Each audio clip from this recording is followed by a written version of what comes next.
So we were discussing salts. Salts का हमने neutral देखा। अब जरूरी नहीं है सॉल्ट्स हमेशा न्यूट्रल ही हो, सॉल्ट्स कभी कभी एसिडिक भी हो सकते हैं और बेसिक भी हो सकते हैं।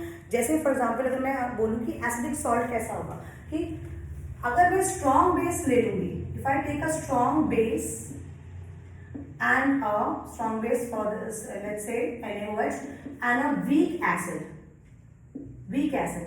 तो क्या होगा, वीक एसिड में भी हम H2CO3 ले लेते हैं। H2CO3 कौन सा एसिड होता है, कार्बोनिक एसिड। कहाँ मिलता है हमें, सॉफ्ट ड्रिंक्स या सोडा में होता है, ठीक है, कार्बन डाइऑक्साइड और वाटर के साथ मिलके बनता है weak acid, so we can have it, तो इसीलिए वीक। अब इससे कॉम्बिनेशन से क्या बनेगा, Na2CO3 प्लस वाटर। अब ये जो है, ये जो सॉल्ट है, इसका नेचर कैसा होगा, इसका नेचर होगा बेसिक, बिकॉज ये स्ट्रॉन्ग बेस से बना है। ऐसे ही अगर हम एसिडिक सॉल्ट की बात करें, ठीक है, एसिडिक सॉल्ट, तो एसिडिक सॉल्ट कैसे बनेगा, एसिडिक सॉल्ट के लिए हम यहाँ पे क्या ले लें, स्ट्रॉन्ग एसिड ले लेते हैं। स्ट्रॉन्ग एसिड कौन सा ले लेते हैं, HCl या H2SO4 ले लो, H2SO4 plus and a weak base, any weak base. So if I take maybe calcium hydroxide, okay, so क्या बनेगा in that case, इसमें क्या बनेगा, CaSO4 and जो है प्लस वाटर, तो बेस इज वीक एंड ये, और हम NH4OH भी ले सकते हैं वीक बेस ना, तो इसमें क्या बनेगा, NH4 whole twice SO4 ammonium sulfate and water. So these two salts are basically क्या होने चाहिए, they should be acidic salt, क्योंकि ये strong acid और weak उससे मिलके बने हैं, ठीक है। और जब हम strong acid और strong base लेते हैं तो न्यूट्रल सॉल्ट बनता है, और weak acid और weak base हम नहीं लेते, उससे कोई खास रिएक्शन नहीं होती, ठीक। तो इसके बाद हम पढ़ेंगे सॉल्ट्स को डिटेल में, कि जो सॉल्ट में, अगर हम सॉल्ट का नाम लें तो हमें सबसे पहले किसकी याद आती है दिमाग में, NaCl की, कॉमन सॉल्ट जो हम घर में खाते हैं। तो that is basically a rock salt, जिसमें काफी सारी इम्प्योरिटीज होती हैं। It contains lot of impurities. It is obtain from sea water, drying sea water को ड्राई करते हैं, तो it has got so many impurities, that is why it is called rock salt. तो रॉक सॉल्ट जो है उसके जो है NaCl को हम उसी के कॉमन सॉल्ट को ही पढ़ेंगे। कॉमन सॉल्ट हम कई सारे सॉल्ट्स बना सकते हैं। It's a raw material for many salts like baking soda, like NaOH and then bleaching powder etcetera etcetera. So यहाँ पे हमें 4-5 सॉल्ट्स पढ़ने हैं। तो पहला हम पढ़ते हैं कि सबसे पहले हम सॉल्ट का रॉ मटेरियल देखते हैं, NaCl से कैसे बनता है। तो NaCl को जब हम वाटर के साथ मिलाते हैं तो this is called basically brine solution. This is called brine solution, कुछ भी नहीं है, NaCl in water is known as brine solution. तो हम ब्राइन सोल्यूशन लेते हैं और हम जब उसका इलेक्ट्रोलिसिस करते हैं तो क्या होता है, इलेक्ट्रोलिसिस, ठीक है, it releases hydrogen gas, chlorine gas and NaOH। जब हम यहाँ पे एनोड कैथोड, ठीक है, सपोज दिस इज एनोड, ठीक है, positive electrode and this is cathode, ठीक है, और यहाँ पर हम NaCl का सोल्यूशन लेते हैं। तो जब रिएक्शन होती है तो यहाँ पर क्या होता है कि NaOH बन जाता है और NaOH सोल्यूशन में आ जाता है, और क्लोरीन गैस यहाँ लिबरेट होती है और यहाँ हाइड्रोजन गैस लिबरेट होती है, ठीक है। तो आपको ये 3 चीजें मिलती हैं, H2, क्लोरीन एंड NaOH। अब इनके अलग अलग यूजेस हैं। तो हाइड्रोजन हम कहाँ यूज करते हैं, it's used as a fuel in margarine and it is used in आपका ये जो है अमोनिया के लिए यूज करते हैं। Ammonia for fertilisers. अमोनिया के लिए क्या करते हैं, अमोनिया की लैब प्रिपरेशन, ठीक है, N2+H2, ये हेवर्स प्रोसेस है, NH3 बनता है। तो molybdenum and iron as a catalyst and molybdenum as a promoter, और कुछ टेम्परेचर्स में। तो ये अमोनिया का रिएक्शन है। तो उसके केस में हमें हाइड्रोजन की जरूरत पड़ती है अमोनिया बनाने के लिए। अच्छा, और इसके अलावा क्लोरीन हम कहाँ यूज कर सकते हैं, क्लोरीन हम यूज करते हैं ब्लीचिंग में, ठीक है, ब्लीचिंग में यूज करते हैं, वाटर ट्रीटमेंट में यूज करते हैं, स्विमिंग पूल्स में यूज करते हैं क्योंकि it acts as a disinfectant. Then PVC polyvinyl chloride में क्लोरीन का यूज होता है, एंड CFC क्लोरोफ्लोरोकार्बन्स में क्लोरीन का यूज होता है। देन तीसरा रह गया आपका NaOH। NaOH को हम डीग्रीजिंग, मेटल्स को डीग्रीज करने में, जब ग्रीस लग जाती है, आयुसीन साइकिल के चेन में ज्यादातर होती है ग्रीस, तो उसको डीग्रीज करने के लिए, जो ग्रीस उस तरह की ग्रीस होती है उसकी बात कर रहे हैं, तो उसको डिग्रीज करने के लिए, मेटल्स को डिग्रीज करने के लिए हम उस पर NaOH डालते हैं and it get डिग्रीजेस। And soaps की प्रिपरेशन में भी यूज करते हैं, डिटर्जेंट्स की प्रिपरेशन में भी यूज करते हैं, एंड पेपर मेकिंग में भी यूज करते हैं, और आर्टिफिशियल फाइबर्स बनाने में भी यूज करते हैं। ठीक है, तो ये तो इसके यूजेस हो गए आपके कि कहाँ कहाँ हम हाइड्रोजन, क्लोरीन और NaOH यूज करते हैं। ठीक, अब हम बात करेंगे, next will discuss about bleaching powder.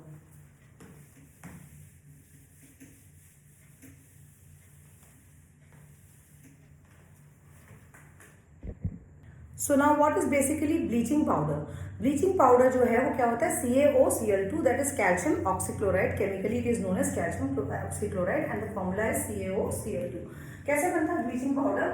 जब हम स्लेट लाइन में, स्लेट लाइन में भी बताया था मैंने आपको, COH को जब हम स्लेट लाइन में क्लोरीन गैस पास करते हैं, यही क्लोरीन गैस जो हम वहां से लाए थे अभी NaCl डाइट सोल्यूशन में जब इलेक्ट्रिसिटी पास करी थी, जो क्लोरीन गैस निकली, उसी को हम अगर आगे बात करें तो COH में पास करें तो we get a bleaching powder, CaOCl2 and plus water. साथ में क्या है, वाटर। किसी भी इक्वेशन में एटम्स हमेशा बराबर होते हैं, तो वाटर H भी है ना, तो वाटर ऑल्सो। सो ब्लीचिंग पाउडर हम कहाँ कहाँ यूज करते हैं? ब्लीचिंग पाउडर हम यूज करते हैं टेक्सटाइल इंडस्ट्रीज में, ठीक है, और वुड पल्प में, वुड पल्प को ब्लीच करने में फैक्ट्रीज में यूज करते हैं। तो ऐसे ही हम वॉशिंग जो कपड़े जो हैं उनको ब्लीच करने में यूज करते हैं लॉन्ड्री में, और ऑक्सीडाइजिंग एजेंट्स की तरह भी यूज करते हैं कई सारी केमिकल इंडस्ट्रीज में, और ऑक्सीडाइजिंग एजेंट पता ही है आपको, है ना। So for and even for major use कहाँ होता है, डिसइंफेक्टिंग ड्रिंकिंग वाटर में, ड्रिंकिंग वाटर को फ्री ऑफ जर्म्स करने के लिए हम ब्लीचिंग पाउडर भी यूज करते हैं। ठीक है, उसके बाद आता है बेकिंग सोडा। बेकिंग सोडा क्या है? अब ये भी हमें उसी इक्वेशन से डिराइव वहां से ही लाना है। ठीक है, तो NaCl baking soda is basically, हमने फिर से ब्राइन सोल्यूशन लिया प्लस वाटर लिया। अगर इसी ब्राइन सोल्यूशन में मैं CO2 और अमोनिया पास कर दूं तो क्या मिलेगा मुझे? I get NH4Cl plus what, plus NaHCO3। I get NaHCO3, this is NaHCO3। ठीक है, अगर मैं इसमें ये पास कर दूं कार्बन डाइऑक्साइड और अमोनिया गैस, तो मुझे ये मिल जाएगा अमोनियम क्लोराइड और अमोनियम क्लोराइड एक जो है कंपाउंड है, अगेन इट सब्लाइम्स ऑन हीटिंग, आपको पता होना चाहिए। एंड अभी हम उसके बारे में कॉन्सेंट्रेट नहीं करेंगे। सो NaHCO3 is what, baking soda भी हम बेकिंग सोडा बना देते हैं। This is called, this is baking soda. ये बेकिंग सोडा हमारे कहाँ काम आता है? केक्स में, ठीक है, किसी भी चीज को, जैसे ये तुम्हारे आपके चने हैं उनको, या छोले हैं उनमें डलता है, कोई भी चीज जल्दी गल नहीं रही है वहां डाल सकते हैं हम बेकिंग सोडा। केक्स में फ्लफीनेस करने के लिए हम उनको डालते हैं, ठीक है, स्पॉन्जी बनाने के लिए डालते हैं। तो बेकिंग सोडा वहां काम आता है। क्यों?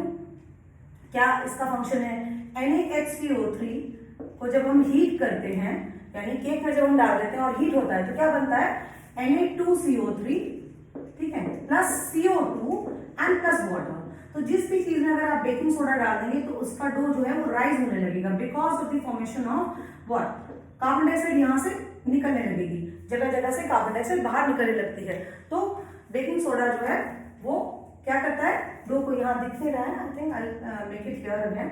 सो बबल्स जो है, कार्बन डाइऑक्साइड के बबल्स निकलने लगते हैं, और बीच में से आपने कोई भी डो बनाया तो उसके अंदर जो है बबल्स निकल जाते हैं। साथ का बबल्स में से क्या निकलता है? कार्बन डाइऑक्साइड गैस निकलती है। तो अगर हम बेकिंग सोडा किसी भी चीज में डालते हैं, किसी भी फ्लोर में डालते हैं और अल्टीमेटली उसको हीट करते हैं, बेक करते हैं, तो क्या होता है? CO2 रिलीज होती है, एंड CO2 जो है उसमें काफी सारे ओपन स्पेसेस फोर्स कर देती है, become spongy. So that is why baking, हमें बेकिंग सोडा कहाँ that is where baking soda हम कहाँ यूज करते हैं। ठीक है, और बेकिंग सोडा हम कहाँ यूज कर सकते हैं? We can use it as antacids also, ingredient in antacid. जैसे अभी मैंने बताया एसिडिटी को कर्व करने के लिए we can use it. Then we can use it in soda acid fire extinguishers also. Okay, then okay, baking soda is discuss. अच्छा, baking soda की प्रॉब्लम क्या है कि अगर बेकिंग सोडा को मैंने थोड़ा सा ज्यादा डाल दिया तो क्या होगा कि हमारा टेस्ट, क्योंकि it is what is it is a base. Base जो है वो क्या करता है, हमारी बेस क्या करता है, हमारी it's a bitter in taste, है ना, तो चीज को खराब कर देगा। तो उसको न्यूट्रलाइज करने के लिए अगेन हम क्या डालते हैं, इसमें हम ऐड कर देते हैं, बेकिंग सोडा में हम ऐड कर देते हैं, क्या ऐड करते हैं हम यहाँ पे, टार्ट्रिक एसिड ऐड कर देते हैं। तो टार्ट्रिक एसिड का जो एच आयन रिलीज होता है, एच आयन फ्रॉम एसिड, तो वो इसकी बेसिसिटी को न्यूट्रलाइज कर देता है कुछ हद तक, तो टेस्ट जो है वो बिटर नहीं रहता। So in case you need it for जो भी है केक बनाने के लिए या कुछ भी बनाने के लिए आपको चाहिए, तो बेकिंग करने के लिए बेसिकली चाहिए, तो उसमें आपका टेस्ट खराब ना हो तो आप क्या करते हैं, आप उसमें टार्ट्रिक एसिड मिला के डाल देते हैं। तो दैट आप नहीं डालते हैं तो इट इज ऑलरेडी जो है मार्केट में आता है बेकिंग पाउडर के नाम से, तो it get converted into baking powder. Baking powder में ऐसा क्या होता है वही मैं आपको बता रही हूँ, तो वो उसमें टार्ट्रिक एसिड मिला देते हैं, and this acid comes from tamarind और ग्रेप्स, है ना, तो उससे उसकी क्या है, एच आयन रिलीज होने से उसकी, क्योंकि it's an acid and base, तो क्या हो, इफेक्ट न्यूट्रलाइज हो जाता है, तो the taste doesn't get bad, है ना। तो ये हो गया, ये हमारा बेकिंग सोडा कंप्लीट हो गया। अब हम वॉशिंग सोडा के बारे में, so we were discussing about washing soda now. So washing soda क्या होता है कि वॉशिंग सोडा जो है वो Na2CO3, हम ये एक और केमिकल है जो Na2CO3.10H2O कहलाता है वॉशिंग सोडा, जो कि हम अगेन NaCl से डिराइव करते हैं, सोडियम क्लोराइड से डिराइव करते हैं। So another chemical that can B obtain from sodium chloride is again Na2CO3.10H2O। तो सोडियम कार्बोनेट को अभी हमने देखा, सोडियम का उसको बाइकार्बोनेट को हमने हीट किया तो सोडियम कार्बोनेट बन गया था, ठीक है, Na2CO3 बन गया था। Na2CO3 on recrystallisation gives washing soda. तो रिक्रिस्टलाइज करने के बाद Na2CO3 जो फॉर्म हुआ था, अभी हमने बनाया था NaHCO3। NaHCO3 को हीट किया तो Na2CO3 बना, प्लस CO2 बना, प्लस जो है वाटर बना था। तो इसको हमने दोबारा से जो है रिक्रिस्टलाइज किया, तो ये क्या बन गया, फिर से ये बन गया, इसमें वाटर के मॉलिक्यूल्स ऐड हो गए, ठीक है, 10H2O, और क्या बन गया, Na2CO3 dot 10H2O, and this dot 10H2O is what? This is called water of crystallization. Na2CO3 एक डेलिकेशन सब्सटेंस भी है। डेलिकेशन सब्सटेंसेस वो होते हैं जो कि अगर बाहर रखे जाएं तो वो एटमॉस्फेयर से वाटर ऑब्जॉर्ब कर लेते हैं एंड अपनी खुद भी उसमें डिसॉल्व हो जाते हैं। तो जो है Na2CO3.10H2O जो है डेलिकेशन सब्सटेंस भी है, और ये क्या करता है, रिक्रिस्टलाइज होने पर अगेन Na2CO3.10H2O दे देता है, ठीक है। तो ये हो गई बात। अच्छा, इसका यूज कहाँ है, क्योंकि as a name suggest it is washing soda, so where it is used, it is used in manufacture of in washing में यूज करते हैं इसको, ठीक है, तो डोमेस्टिक क्लीनिंग में यूज करा जाता है। फिर दूसरा, इसको हम बोरेक्स की मैन्युफैक्चर में यूज करते हैं। व्हाट इज बोरेक्स, Na2B4O7.7H2O, उसके यूज में, उसके मैन्युफैक्चर में भी यूज करते हैं। Then it is also use in glass and soap industries, ठीक है, paper industries also, and then it is use for removing permanent hardness of water. So permanent hardness of water को remove करने के लिए, hardness पानी में क्यों होती है, what is this permanent hardness of water, कि पानी की हार्डनेस, पानी हार्ड होता है, हार्ड मीन्स ऐसा वाटर जो, जैसे एग्जांपल दूं कि कपड़ों के जब हम वॉश करते हैं क्लोथ्स तो लेदर ना फॉर्म करे, तो जैसे Mg, जब वाटर में मैग्नीशियम और कैल्शियम के सल्फेट्स और क्लोराइड प्रेजेंट होते हैं एंड बाइकार्बोनेट्स, तो उसमें हम कहते हैं कि हार्डनेस है, तो वाटर लेदर नहीं फॉर्म करता सोप के साथ। So for removing that permanent hardness of water we need what, washing soda. हम वॉशिंग सोडा ऐड करके मैग्नीशियम सल्फेट की वजह से या मैग्नीशियम क्लोराइड, और it can be calcium sulphate और कैल्शियम क्लोराइड की वजह से जो क्रिएटेड हार्डनेस होती है, that can be removed by Na2CO3, और जो बाइकार्बोनेट की वजह से होती है वो सिंपल बॉइलिंग से रिमूव हो जाती है, इसीलिए उसको हम टेम्परेरी हार्डनेस कहते हैं। MgHCO3 की वजह से अगर कोई हार्डनेस हुई तो वो बॉइलिंग से रिमूव हो जाती है, तो उसको हम टेम्परेरी हार्डनेस कहते हैं। और इन आयंस की वजह से, सल्फेट और कैल्शियम क्लोरीन आयंस की वजह से, और वो भी मैग्नीशियम और कैल्शियम के, इससे परमानेंट हार्डनेस होती है। उसको रिमूव करने के लिए हम सोडियम कार्बोनेट 0.10H2O लेते हैं। मीन्स रिवर वाटर में अगर मैं बोलूं कि क्लोथ्स वॉश कर, उसके पानी से वो क्लोथ्स वॉश कर रहे हैं, तो वो नहीं होंगे, लेदर फॉर्म नहीं करेंगे, because it is a hard water. उस हार्ड वाटर को हमें ठीक करना हो तब हम ऐसा करते हैं, ठीक है। तो ये तो इसके यूजेस हो गए। अब बचता है वाटर ऑफ क्रिस्टलाइजेशन और उसकी डेफिनेशन। वाटर ऑफ क्रिस्टलाइजेशन जिसके बारे में बताई थी 10H2O, it is the number of water molecules which enter into the loose chemical combination with the compound. It is the number of water molecules which enter into the loose chemical combination with the compound. Means water of crystallization क्या है कि जब हम crystals बनाते हैं तो जो पानी के मॉलिक्यूल्स जो लूज केमिकल कॉम्बिनेशन में जाके जुड़ जाते हैं, that is called water of crystallisation, जो हीट करने पर फिर से लूज कर देगा। इसका एग्जाम्पल यही नहीं है, और भी है। तो आपकी बुक में भी एक डेफिनेशन दी हुई है, that is what water of crystallization is a fixed number of water molecule present in one formula unit of a compound. कि one formula unit of compound में fix number of water molecules जो present होते हैं, that is called water of crystallization. ठीक, अच्छा, अब इसी में हम कॉपर सल्फेट की बात करते हैं। कॉपर ये अकेला एग्जाम्पल नहीं है, और भी एग्जाम्पल्स हैं। कौन कौन से एग्जाम्पल्स हैं? CuSO4 0.5H2O, then I can say FeSO4 0.7H2O, then ZnSO4 0.7H2O. Copper sulphate जो है, this is known as blue vitriol, commonly known as blue vitriol, this is green vitriol, and this is white vitriol. ठीक है, spellings जल्दी जल्दी में change हो रही है बहुत, एक्चुअली वीडियो की वजह से फैन भी ऑन नहीं है। So now you know this is copper sulphate 0.5H2O, this is ferrous sulphate है ना 0.7H2O, this is green vitriol, and this is zinc sulphate का सॉल्ट जो है, दिस इज व्हाइट विट्रियोल। तो ये सब जो है इसमें साथ में अटैच है, 0.5H2O, 7H2O, these are water of crystallisation. अब इसके बारे में स्पेशल CBSE में डिस्कस करते हैं कि ये ब्लू कलर का होता है, एज अ नेम से ब्लू विट्रियोल। जब इसमें पानी एडेड होता है तो it is of blue colour, है ना, एग्जैक्टली दिस कलर, तो ब्लू कलर। एंड देन जब हम इसको हीट कर देते हैं, कॉपर सल्फेट 0.5H2O को अगर हम हीट कर देते हैं ब्लू कंपाउंड, तो क्या बन जाता है? It loses its water of crystallization and 5H2O बाहर निकल जाते हैं, तो this becomes anhydrous. Anhydrous means without water, and this is called hydrated copper sulphate. इसका chemical name hydrated copper sulphate, and it becomes, when it loses its water of crystallization, it becomes anhydrous copper sulfate. So whenever there is written in chemistry anhydrous copper sulfate, they means it means whatever they mean to say that it is CuSO4 only, not 0.5H2O. So now the last topic is remaining, that is plaster of Paris or POP. Last salt is remaining. So POP के बारे में discuss करते हैं। POP हमने सबने देखी होगी। What is POP? Plaster of Paris. तो प्लास्टर ऑफ पेरिस जो है वो कैसे बनता है? जब हम जिप्सम को, gypsum is basically CaSO4 0.2H2O, जब हम जिप्सम को हीट करते हैं at 373 degree kelvin, it loses its water of crystallization and forms CaSO4 0.5H2O and releases 1.5 H2O. I'm writing it here so that you can see 1.5 H2O.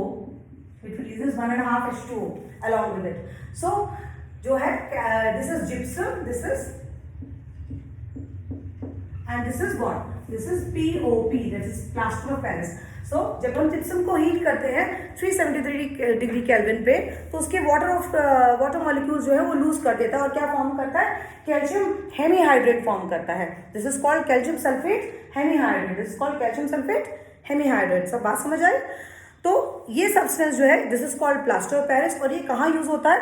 The substance which doctor use in plaster. जब हमारा plaster लगाते हैं, doctors bones में fracture हो जाता है, तो this is use, this is a white powder which on mixing with water again it gets its harden and forms gypsum back again, and that gypsum is, जो hard आपको feel होता है plaster में, that is actually gypsum. ठीक है, तो यहाँ पर उन्होंने केवल हाफ मॉलिक्यूल दिखाया to be attached as water crystal.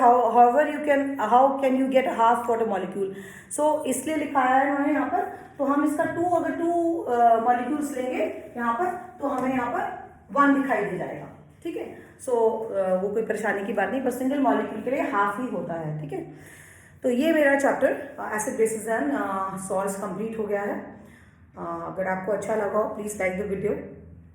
Thank you, good night.